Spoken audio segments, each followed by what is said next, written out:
Interesting story to tell you.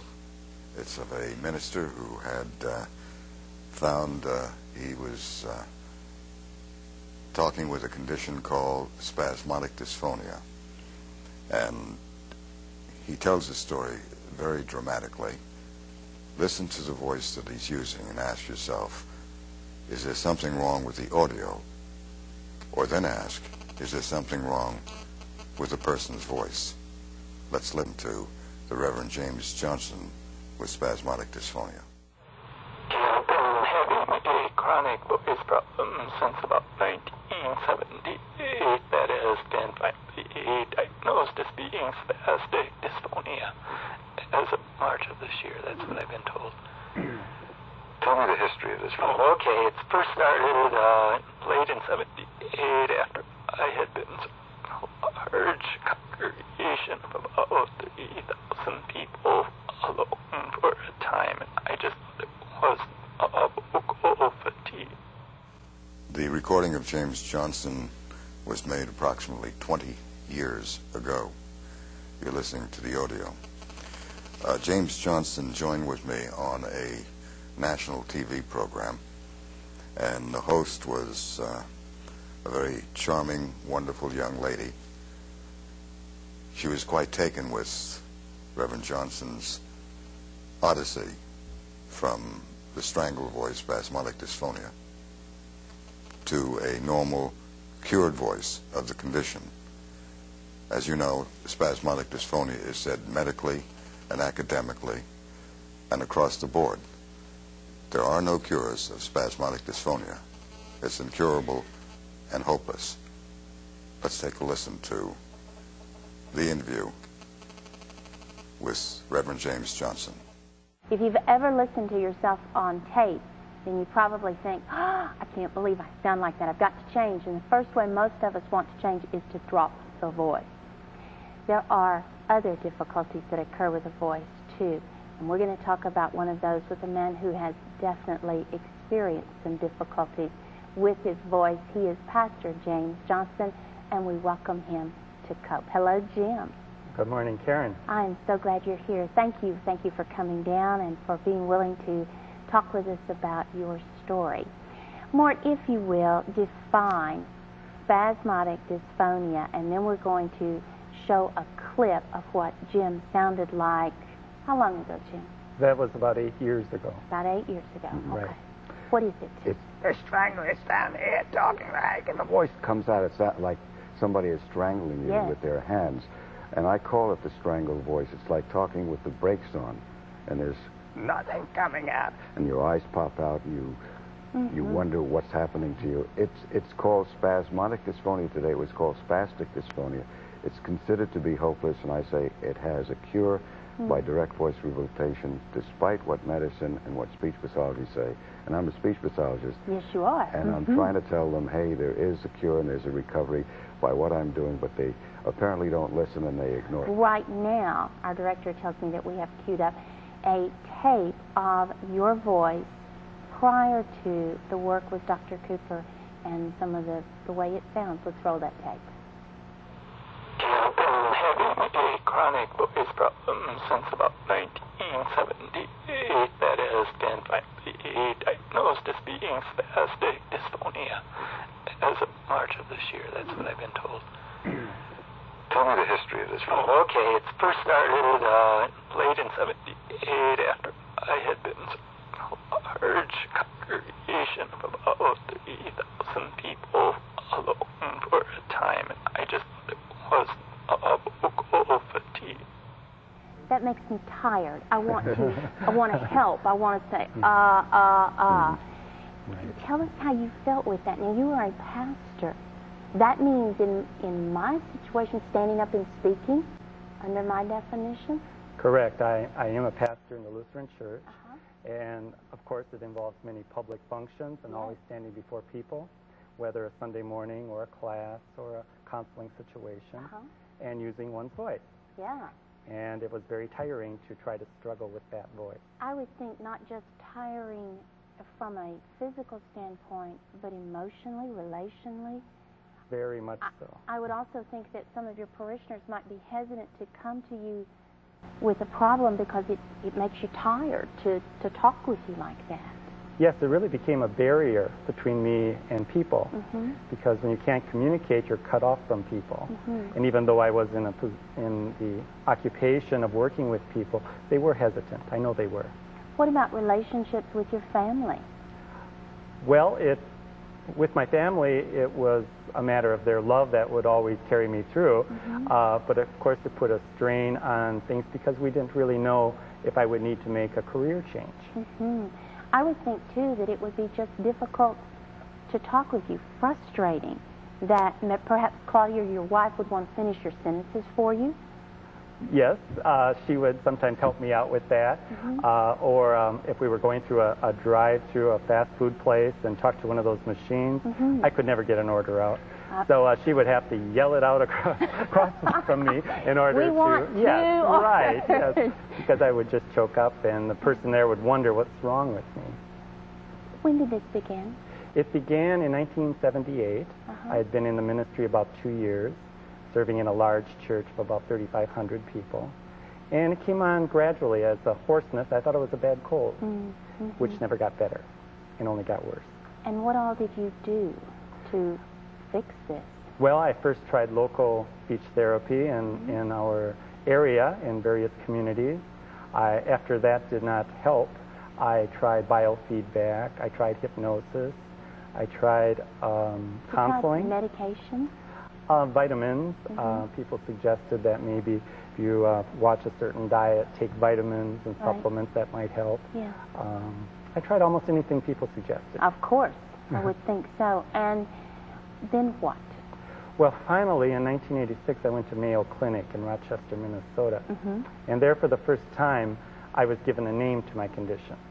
None of the other people had given a name to it, so I didn't know what I was struggling with. And a difficult name. A difficult I bet they didn't say strangled voice. No, they called it right away, spasmodic dysphonia. And they told me there at Mayo that my option was surgery, which would be to sever a nerve in one of the vocal cords, and that would stop the spasms. And it may or may not be helpful, they said. And if it wasn't helpful, you were left with a worse voice than before you began. When you hear that tape, what thoughts go through your mind? I cringe. Yeah. It seems so long ago and almost so unreal that I can't, I forget that I had a voice like that and struggled with it for so long that when I hear it, I go, ooh, yes, it brings back all those emotions. Did it create spiritual problems for you? Did you ever wonder, what are you doing, God? Yes, very definitely. After struggling with that, I wondered if God was trying to call me in a new direction and trying to make sense out of that, since I felt I'd been called to the ordained ministry. Finally, what happened? Well, finally, after I was diagnosed with the condition, I went home to my congregation, and I told them I had good news and bad news. I said the good news was I had a name for my condition, the bad news was there was no cure. And a few days later, one of my parishioners handed me this book. Dr. Cooper's book, Change Your Voice, Change Your Life. And he said he had read it and that my condition was in there, and Dr. Cooper said he had help. So I read the book, and then I contacted him. And I'll bet, with all due haste. And within a few days, Dr. Cooper phoned me, listened to my voice, and said if I could give him some time in therapy, he was sure that he could get my voice back. Well, I tried really everything an answer else. to prayer, wasn't it? It really was. Just at really essentially the right moment. Yes, this it was book really shows at up that point. With your parishioners. That is Correct. great. Dr. Cooper, so what did you do from that point on? I saw James Johnson. He came out and he spent about 50 hours, and I could work with him as much as possible. In the book that he showed you, Change Your Voice, Change Your Life, and another book, Winning with Your Voice, I don't say there's hope. I said there's a cure for it as well as a recovery. And I've been reporting cures, which says that these patients are doing something that's wrong. They talk in the lower throat, and medicine says it's a dystonia, D-Y-S-T-O-N-I-A. Right. I say it's a dysphonia. A dystonia is a neurological problem. I say it's wrong use of the voice, and we agree that it's in the lower throat. So the voice comes out like that, and I put his voice up, and he practiced getting the voice around the face, away from the lower throat, with diaphragmatic breathing. And then he got his voice back. 50 hours a week for 1 Yeah. month. Right. 10 hours a day talking. Yeah. Talking, or at least practicing. And we started out with the sound to help me find the focus, the tone that I needed. And it's a very simple that. technique. Yeah. I've developed that, and I developed the Cooper Instant voice press. So you go, and the voice goes up around the lips and nose. The mask is where all good and great voices come from. Of interest for you who are interested in spasmodic dysphonia, James Johnson remains cured of his condition 20 years after he was diagnosed at the Mayo Clinic. Dr. Arnie Aronson, who diagnosed him at the Mayo Clinic 20 years ago, a hospital record, with the most severe SD, spasmodic dysphonia, that you can imagine. You heard it. Acknowledges and verifies that Reverend James Johnson has a perfect voice, and he has had a great voice for 20 years. You move from an improvement to a recovery to a cure. That's how it's done. You don't just get a cure of spasmodic dysphonia. The progression is they get a handle on the voice, putting the voice up in the face, away from the lower throat, changing the image. The image is a factor I wrote about in 1971 in The Art and Science of Psychotherapy. This is the area that the academicians in my field and the medical community ignore. It is the placement of the voice in the face that when you change it from the lower throat to the face, and that can be done, which in a sense disproves the fact that it's a dystonia. Dystonia means that it cannot be changed. It's neurological. When you have cerebral palsy, you're not going to change from cerebral palsy to a normal gait, because I've spoken with the individuals. I worked with cerebral palsy cases when I was at UCLA and many other types of cases there. And you don't change the cerebral palsy. You can change the attribute, the voice and the speech, but that takes doing a lot of doing. But you will not change the cerebral palsy. James Johnson could change from the lower throat to the face. He couldn't get a handle on it. The 50 hours a week, which was done 20 years ago, is now down to 25 hours a week, because I've learned how to get more to the source by direct voice rehabilitation. Direct voice rehabilitation is not speech therapy. Direct voice rehabilitation goes to the precise variables, I find, that are creating spasmodic dysphonia. All spasmodic dysphonia is in the lower throat. I agree with my medical colleagues and my colleagues in academic land. And when you change up to the face, down here, you're talking like that, it sounds like you're loud, that you're robotic, that you're artificial. It's not you, it's superficial, it's someone else. And you have to get the patient accustomed to the new sound. In 1971, I wrote about the voice image as unspoken behavior. The medical community and the people in my field, the speech pathologists and voice pathologists, do not understand and do not discover the voice image. They don't realize that this is the very factor when you can mechanically, functionally change from the lower throat to the face that is the negative to the individual, because they're not going to use a voice they feel uncomfortable with. There was a gentleman in the University of Michigan some many years ago who found that we hear ourselves through the bones of our head 3/1000 of a second faster than we do from our mouth to our ear. So we are accustomed to the sound internally, and when it's changed from this voice to this voice, the individual reacts to it negatively, and you have to work with that attribute and have the individual understand they're not loud, they're not offensive, and so forth. 20 years ago, it took 50 hours a week to change Reverend James Johnson's voice. Today it takes a much shorter period of time, and I use group therapy, which I find very effective, because the patient can bounce off the other patient when they're talking like this, and they talk like that, and they tell me and they tell other patients that they're loud, they're shouting, or robotic, artificial, superficial, phony, and so forth. The other patients in the group say no. But they themselves, when they change their voice from the lower throat to the face, getting out of spasmodic dysphonia, they will say the same thing that the other person has said, because they too hear themselves through the bones of their head, not from air conduction from their mouth to the ear, which is fascinating. And the group is very, very rewarding and very meaningful in that sense. There's playback and there's give back. So the patients can realize they're not loud, they're not offensive, and not just accept what I'm saying, but they can accept what others say in the group, and that makes all the difference. That's one attribute. The fact is that spasmodic dysphonia itself is considered to be a psychiatric problem at one time. In 1960, Rowe, Brumlick, and Moore had tentative views about spasmodic dysphonia, saying there were spikes in the brain. There were only 10 cases involved.